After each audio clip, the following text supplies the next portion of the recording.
Cümleten selamun aleyküm. Herkese merhabalar. Nasılsınız? İyi misiniz? Umarım çok iyisinizdir. Ben çok iyiyim.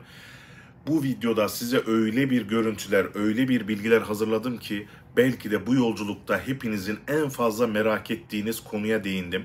Yani bireysel umre ve hac yolculuğunda harcadığım bütün paraları kalem kalem bu videoda bulabileceksiniz ve hepsini size detaylı bir şekilde anlatmaya çalışacağım. Siz kağıt kalemleri hazırlayın, mutlaka not alın.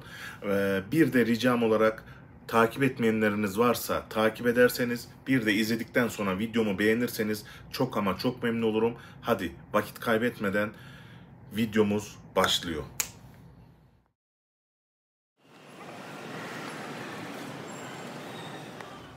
Türkiye'den çıkış, vize ücreti ve uçak ücretine ne kadar para ödedim?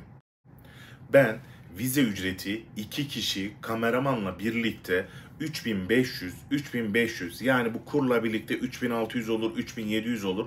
110 dolar kişi başı 7000 TL vize ücreti ödedim 2 kişiye. Uçak biletine ne kadar para harcadım? Uçak biletine bulduğunuz tarih ve önceden bulmanıza göre değişebilir. Biz bir an önce karar verdiğimiz için biraz pahalı aldık. Kişi başı 2500 lira, 2 kişi toplam 5000 lira uçak biletine para verdik. Peki uçak biletini nereden alırsanız ucuz olur. Farklı siteler var. Pegasus da getiriyor, Flynas da getiriyor ve siz bunu Skyscanner'dan da aratabilirsiniz. Farklı bir şekilde ucuz uçak bileti bulmak için ne kadar önce alırsanız o kadar fazla ucuza gelir. Biz İstanbul'dan çıktık, Cidde'ye yolculuk yaptık. Toplam kameramanla birlikte 2 kişi vize ve uçak bileti yolculuk için ödediğimiz para 7000 TL vize ücreti, 5000 TL geliş uçak bileti, toplam 12.000 TL. Dönüş biletimiz ise biz buradan farklı bir ülkeye, farklı bir rotaya yolculuk yapacağımız için Türkiye'ye gidiş dönüş almadık. Ama siz şöyle düşünebilirsiniz. Uçak biletleri gidiş dönüş 2 kişi 10.000'i geçmez. Daha ucuza bulabilirsiniz derseniz ne kadar ödersiniz? 68 riyal ödersiniz. Otobüsler biraz daha tabii ki uzun oluyor. Medine'ye tren biraz daha kolay olduğu için, hızlı olduğu için biz tren tercih ettik. Arada 50 riyal gibi bir ücret farkı var. Bunun tercih hakkı sizin. Peki Cidde'den Mekke'ye gidersek ne kadar ödeme yaparız? Cidde'den Mekke'ye otobüs ücreti şu anda 35 riyal. Tren fiyatı da aynı. O da 38-40 riyal. Arada bir 5 riyal oynuyor. Bunun tercihini siz yapabilirsiniz. Tek sorun şu: otobüs fiyatları sabit. Tren fiyatları günübirlik ve önceden almanıza göre aynı uçak biletleri gibi duruma göre artıyor. Hemen size durumu anlatayım. Cidde'den Medine'ye trenle geldiğiniz zaman kişi başı 138 riyal. 2 kişi toplam 270 riyal, 280 riyal ödeme yaparsınız. Eğer Cidde'den Medine'ye otobüsle gelirseniz 2 kişi toplam 140 riyal ödeme yaparsınız. Arada 100 riyal gibi bir fark var. Tercih hakkı sizin. Eğer Cidde'den direkt Mekke'ye giderseniz trenle 2 kişi toplam 80 riyal. Cidde'den Mekke'ye otobüsle giderseniz 2 kişi toplam 70 riyal. Tercih hakkı, takdir hakkı sizin. Şimdi hızlı bir şekilde neye geçiyoruz? Medine içerisinde otel ve şehir içi ulaşımda ne kadar para harcadık? Videomuz soluksuz, heyecanlı bir şekilde devam ediyor.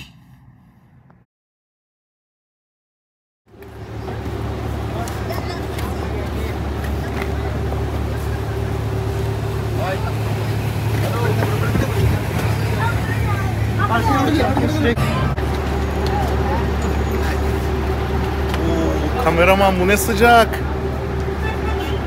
Tren istasyonundan, Medine tren istasyonundan bu Mescid-i Haram denilen yere, bu Medine'nin merkezine, yani ziyaret edeceğiniz kutsal yerlerin olduğu bölgeye yaklaşık 20 dakika bir otobüs yolculuğu yapılıyorsunuz.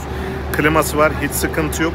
Otobüs yolculuğu 11,5 riyal, takside ile 60 riyal arasında değişiyor. Ama korsanlarda size hemen öyle kapısını açıp 40 riyal, 35 riyal, 30 riyal diye teklif edebiliyorlar. Aklınızda olsun. Ben şimdi Medine'nin içine doğru yürüyüşüme devam ediyorum.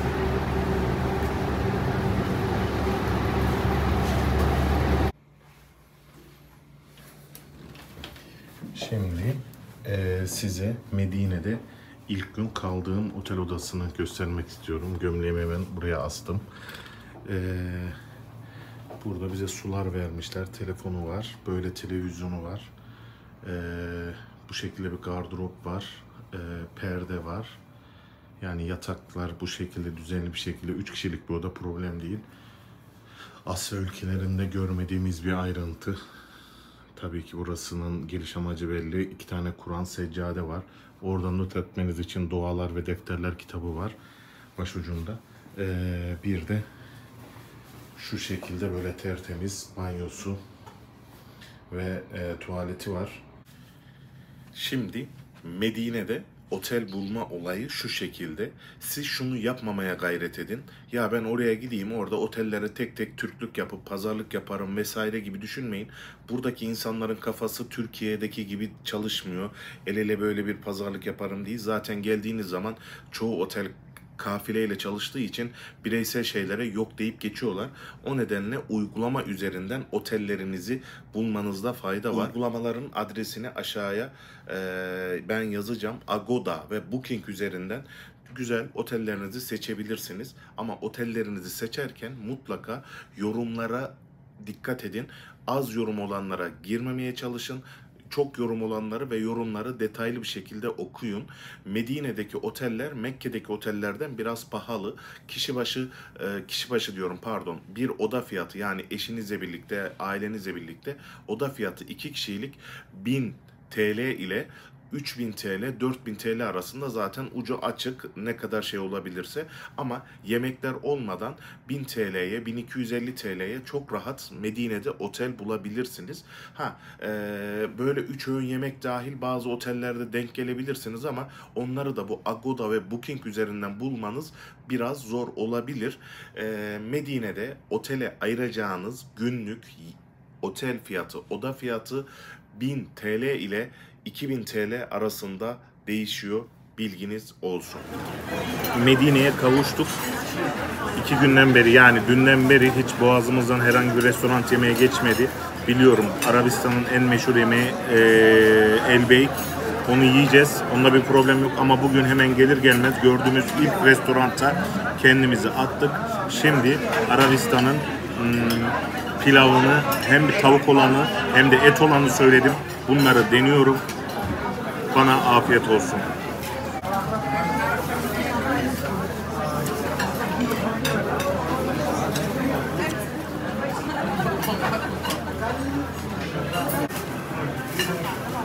Anason, kakule, karabiber içimi yaktı. Ve size ben şöyle bir tavsiyede bulunayım. Suudi Arabistan'a gelirseniz, aynı Medine'ye veya Mekke'ye, bir pilav siparişi vereceğiniz zaman 2 kişiyseniz önce bir sipariş verin. Çünkü biz şu anda, ki ben bir düşünün, şu anda pilavımı bitiremedim ve şu anda doydum. Kameraman da bitiremedi.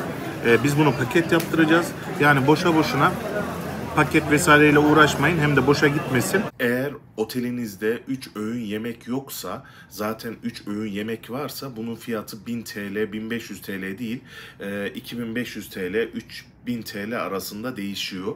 Ama siz sadece oteli bulduğunuzu düşünelim. Dışarıda yemek olarak da tabii ki yemenize ve yediğiniz yerin lüks durumuna bağlı. Çok rahat 2 kişiyi günlük 1000 TL'yi geçmeyecek şekilde de karnınızı doyurabilirsiniz. 3 öğün yemekten bahsediyorum. Ya işte sabah kahvaltınızı yaparsınız veyahut da atıştırmalık bir şeyler yaparsınız. Akşam biraz kuvvetli yersiniz. Yani çok rahat 1500 TL otel, 1000 TL'de yemek olarak Medine'ye 2 kişi olarak yazabilirsiniz. Toplam 2500 TL'ye günübirlik Medine'de yemek ve kalma sorununu çözebilirsiniz. Tekrar söylüyorum, Medine'de 2500 TL'ye 2 kişi olarak kalma ve yeme sorununu çözebilirsiniz.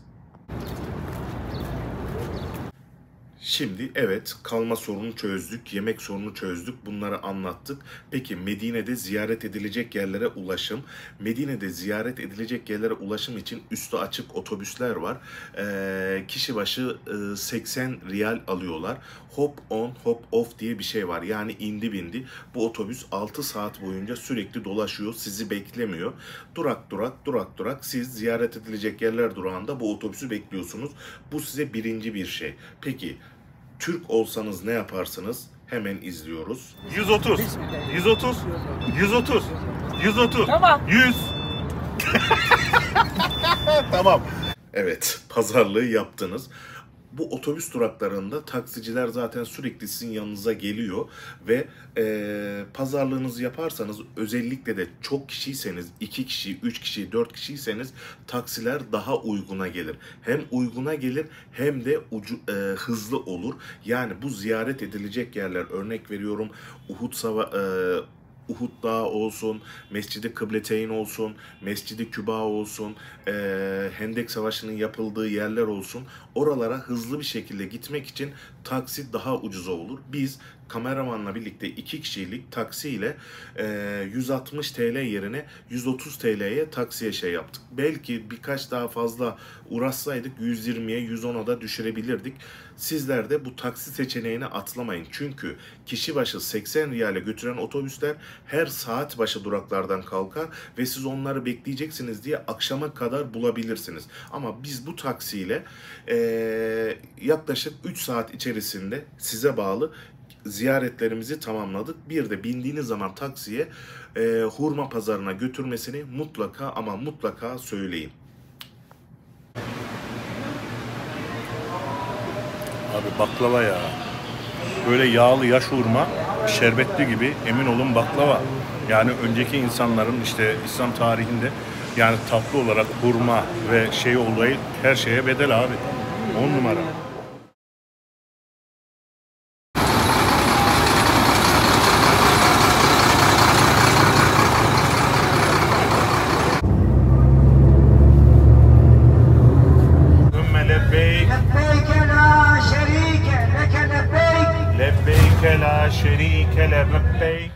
Şimdi Medine'de ziyaret edilecek yerlerimizi ettik ve Medine'den Mekke'ye nasıl bağlanacağız? Medine'den Mekke'ye size tavsiyem trenle gitmeniz. Biraz pahalı, cidden pahalı ama çok rahat edersiniz. Elbette ki otobüsle de gidebilirsiniz. Biz bir kafileyle birlikte otobüsle gittik.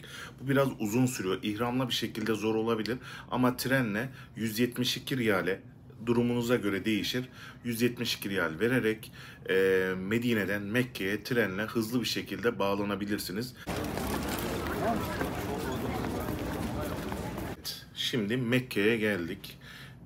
İhramınızla birlikte hemen gittiniz Kabe'ye. İşte şeyinizi yaptınız, tavafınızı, umrenizi yaptınız, saçınızı kestirdiniz vesaire. Bunları atladık. Mekke'de otel olayında aynı Medine'deki gibi aynı uygulama üzerinden bulabilirsiniz ve Medine'ye nazaran bir tık daha ucuz, hatta 2 tık, bazen sezonuna göre, durumuna göre 3 tık daha ucuz bulabilirsiniz. Mekke'de ilk gün kaldığımız otel odasını gösteriyorum. Yer böyle halı. Bu şekilde oda çok güzel, büyük ve çok uyguna bulduk. Yani bu odanın fiyatı hemen hemen, bakın şurada şöyle bir gardırop var, lavabosu var, işte kettle'ı var. Bu odanın fiyatını 555 TL'ye bulduk. Biz kalmış olduğumuz 2 tane otelde kaldık. Hatta 3 tane otelde kaldık. Bunları biz 1 yıldır seyahat ettiğimiz için biraz uygulamanın da bize vermiş olduğu indirimlerle birlikte yani 650-750 TL'ye bile çok güzel otellerde denk geldik. Ama siz Mekke'de kafanızı rahat olması açısından, bir hesap kitap yapma açısından Mekke'ye de otel fiyatı olarak sadece 2 kişi oda başı 1000 TL olarak ayırırsanız kafanız rahat olur. Yine yemek de aynı şekilde, yemeği de 1000 TL üzerinde de yemeğe şeyinizi ayırabilirsiniz 2 kişi günlük. Yani günlük yine Mekke'de 2000 liraya çok rahat bir şekilde kalma ve yeme içme problemini çözebilirsiniz.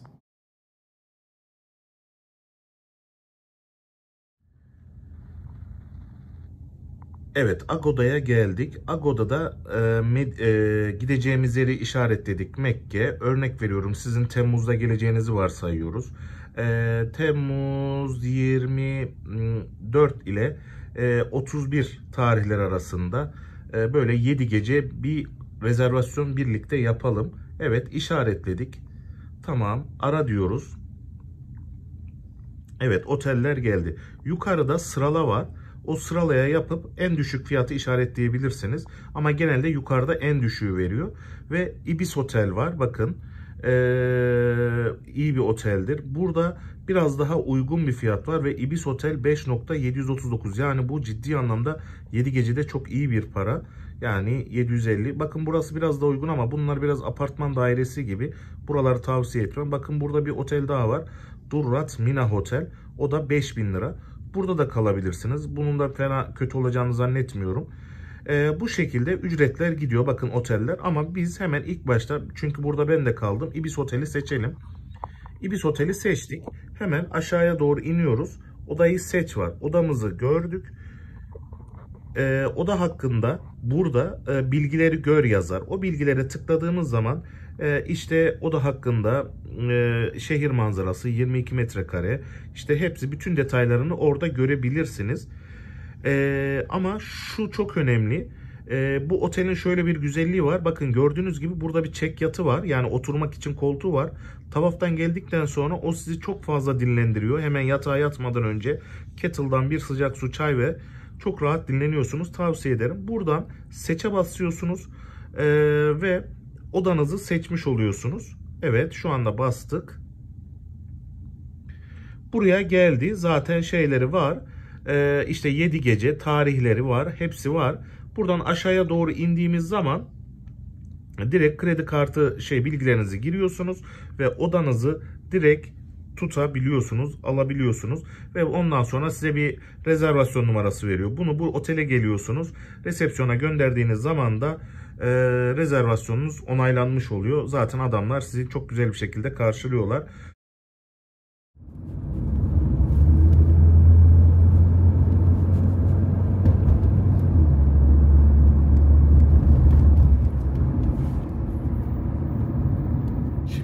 Mekke içerisindeki ulaşımı nasıl sağlayacağız? Mekke içerisinde otelinizin konumu Kabe'ye yakınsa sezonuna göre 5 riyale, 10 riyale çok yakın bir şekilde harama, yani Kabe'ye taksiler, korsan taksilerle rahat bir şekilde bağlanabilirsiniz.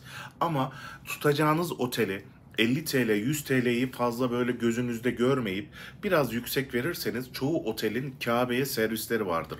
Otelleri tutarken mutlaka Mescid-i Haram'a, Kabe'ye servis olup olmadığını kontrol edin ve ona göre yapın. Eğer servisiniz olursa bu sadece parayla alakalı bir şey değil. Tavafınızı yaptıktan sonra bir taksi arama derdi veya bir otobüs arama derdine girmeden direkt servisinizle otelinize bağlanabilirsiniz. Eğer kalmış olduğunuz otelin servisi yoksa veya oteliniz Kabe'ye uzaksa biraz ve taksi ücretleri biraz pahalıysa şunu da yapabilirsiniz. Ciddi anlamda Arap hükümeti, yani yerel halk otobüsü ücretsiz bir şekilde sizi Kabe'ye götürüyor ve Kabe'lerine aynı şekilde ücretsiz bir şekilde getiriyor. Bununla birlikte 6 ve 8 numaralı otobüsleri takip ederseniz bulunduğunuz yerde zaten oradan harama giden insanları görebilirsiniz. Biz ilk başlarda geldiğimiz zaman kaldığımız otelin servisi yoktu. Hep halk otobüsüyle, yani belediye otobüsüyle gittik ve belediye otobüsüyle geldik. Saat 12'den sonra bazen ücretli olabiliyorlar. Bu ücrette 4 riyal arası. Bunun da bilgisini vermiş olalım.